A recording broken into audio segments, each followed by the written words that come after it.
All right, what's going on, everybody? Welcome to the Occult Gaming channel with me, your host, Bell. All right, and you guys know the drill. Welcome to more Soul Reaver news. Of course, we've been doing a lot of rumors lately, but we've also been doing really a lot of legit Soul Reaver news. And today, courtesy of Wario64 here on X, and courtesy of a lot more people than that, because we got the big old news splash here on Google. There is talk of the Soul Reaver I II Remaster being leaked here at the San Diego Comic-Con.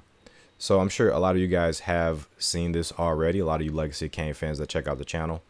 I am once again late to the party. This dropped sometime, maybe 18 or so hours ago, maybe a little bit before, a little bit after. I learned about this while I was at work yesterday, right in the middle of my shift, from my good friend Ultimate Zero Star. He told me about this on Discord, and I looked this up, and I'm not proud to say I probably squeed a little bit. Very happy to hear the news of this. So this here is an action figure, a couple of action figures depicting Kain and Raziel. These were at the San Diego Comic-Con, but in addition to that, there was branding here that detailed the Soul Reaver I and II remasters.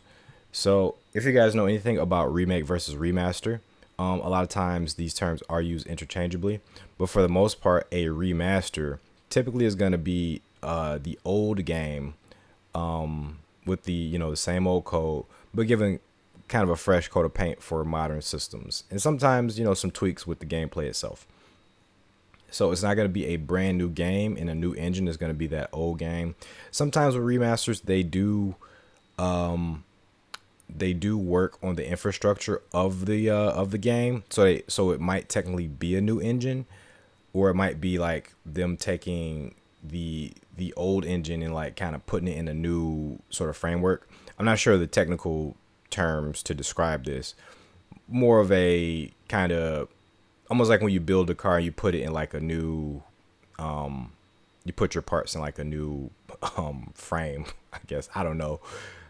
I'm describing this very poorly, but it's not something created from the ground up, is what I'm trying to say. So that's when we get remakes, those are created from the ground up, such as the Final Fantasy remake, such as I'm trying to think of another good one. I'm blanking, but there is a clear delineation between remaster and remake. Remaster typically using the old resources and putting them in sort of a new environment, or just upscaling them, and a remake is more so making completely new content, with completely new code, new resources, new assets, such as Resident Evil 2 remake. That's a completely new remake compared to the original Resident Evil 2. But we do have a few additional articles here. I just kind of wanted to run you guys through these. These were really good. This links to the IGN article. This has a few more details, so I'll just kind of go through these a little bit. See, one video game. Notice the branding for an unannounced remaster, so we already discussed that. Mama Robotnik did post pictures. I believe these are Mama Robotnik's pictures. Mama Robotnik being, a big whistleblower, if you will. I'm trying to think of a better term, but a big time journalist for the Legacy of Kain franchise, unveiling so much with the series. But yeah, I believe these are Mama Robotnik's pictures, or they unveiled them in this thread here. So Mama Robotnik also mentioned all aboard the Kain train, things they like to see. IGN reached out to Crystal Dynamics for comment, so we might be hearing from them later on in the week, perhaps. I would imagine if they put this out, right, I would imagine this is a bit of a kind of a PR leak, something to kind of get chatter going, because you don't just put this out. This isn't just a mistake. This is them putting this out, hoping somebody would get the photo, and now we have Legacy of Kain in the news cycle, as you can see. So yeah, I'm pretty sure this is a intentional move here. I think it's a really cool intentional move. I also wanted to show you guys with these statues. I think these statues are pretty cool. This isn't a video, by the way. I was trying my hardest to play this at work yesterday. I was like, I want to see it.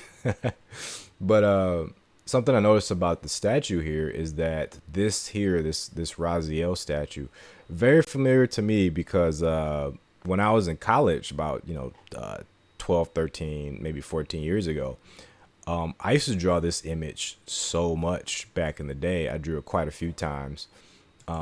That's gonna kind of be the Legacy of Kain 2, Legacy of Kain Soul Reaver 2 cover art for Raziel when he's clinging to this pillar here. Additionally, this one's kind of like that too. I drew this one so many times back in the day. I remember drawing this so many times back in the day. That just gave me kind of like, it was reminding me of this imagery. There's also like a Defiance one. I should have pulled that up for you guys. There's also a Defiance one that's similar to this as well, with like a Raziel jumping out and Kain jumping out towards the camera. That one's very similar to this too. Let's see any other details I wanted to share with you guys. They just kind of mentioned how long the series has been dormant for. Mentioned the survey, mentioned the prequel, and they mentioned their old review. And additionally, Reset Era had a pretty good article too. They mentioned some not Reset Era, I'm sorry, Polygon had a pretty good article too. Yeah, because they mentioned the Tomb Raider remasters. So yeah, so the statues here were displayed by Dark Horse. These were Dark Horse. This was at the Dark Horse booth, and we see, additional figures over there as well. And this one, a remaster of Soul Reaver games, is certainly in line with Crystal Dynamics owner Embracer Group's plan. In 2022, after acquiring Idols, Crystal Dynamics and the team at Square Enix Montreal, and the associated IPs Tomb Raider, Deus Ex, Legacy of Kain, and Thief. Embracer said in an earnings report that it saw great potential not only in sequels but also in remakes, remasters, spin-offs, as well as transmedia projects based on those franchises. So I believe I heard this before, quite some time ago, like to say in 2022. And part of their plan was realized earlier this year when Crystal Dynamics and Asper released Tomb Raider 1 through 3 Remastered, a lavish overhaul of the first 3 games starring Lara Croft. The quality of that product would seem to be a good omen for fans of the Soul Reaver games and Deus Ex and Thief, but we'll have to see what Crystal Dynamics and friends have in store when and if Legacy of Kain, Soul Reaver 1 and 2 Remastered are officially revealed. So this is really cool here. I learned about a lot of this through the Nosgoth News Network, because they kept up with the Tomb Raider 1 through 3 remasters. I learned that they actually put a ton of Legacy of Kain art into the Tomb Raider 1 through 3 remasters, because Tomb Raider initially was a core product. In many respects, most of the Tomb Raider games predated Soul Reaver, because I believe Soul Reaver was released in 1999, if I recall correctly. And Tomb Raider was, I remember my brother-in-law had Tomb Raider. That it was like it was like mid 90s, late 90s. So it was like 96, 97. I remember playing Tomb Raider like around those years. So this Legacy of Kain art wasn't initially in Tomb Raider, but they put this stuff into the remasters, which is a good sign. You think it's just Easter eggs, but it seems that they're actually giving us some hints that they're going to be working on this Legacy of Kain. That Legacy of Kain is going to be one of their big focuses. So that's really cool. And I'm not sure, I haven't heard a lot about the 1 through 3 remasters in terms of their quality, but let me know this, guys, were those really high quality remasters? I haven't heard much at all about it.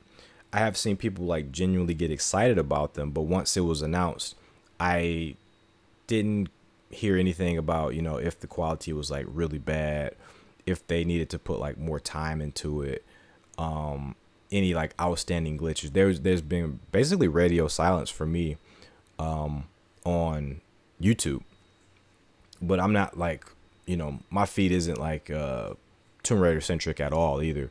I watch one Tomb Raider YouTuber, Steve of War. I like his stuff, but I'm not like really big into the Tomb Raider YouTube scene or Tomb Raider Twitch scene or what have you. So let me know about that one, guys. Let me know if the Tomb Raider remasters were really good. But yeah, I'm wondering if the same team worked on the Legacy of Kain remasters, because the Tomb Raider remasters were really good. That is, maybe they're in good hands with this. So I guess that's all I wanted to talk about. This video is actually longer than I thought it was gonna be.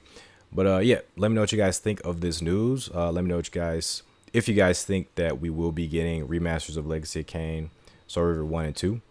One interesting thing about this is that we're starting with Soul Reaver 1 and 2.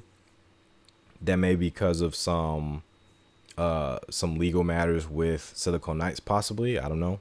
I'm not sure if that's going to play into it.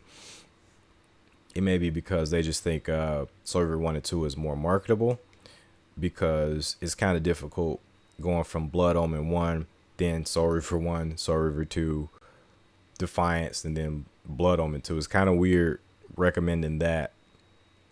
But yeah, we are starting with Soul Reavers. We're getting 2 of them in one package, it looks like. That's super cool too. But how do you feel about kind of skipping over Blood Omen, going directly into the Soul Reaver games? How do you feel about them leaving out Defiance? And do you think this is going to lead into maybe a possibly remake?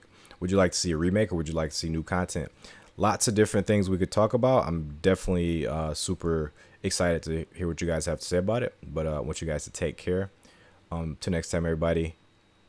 Peace.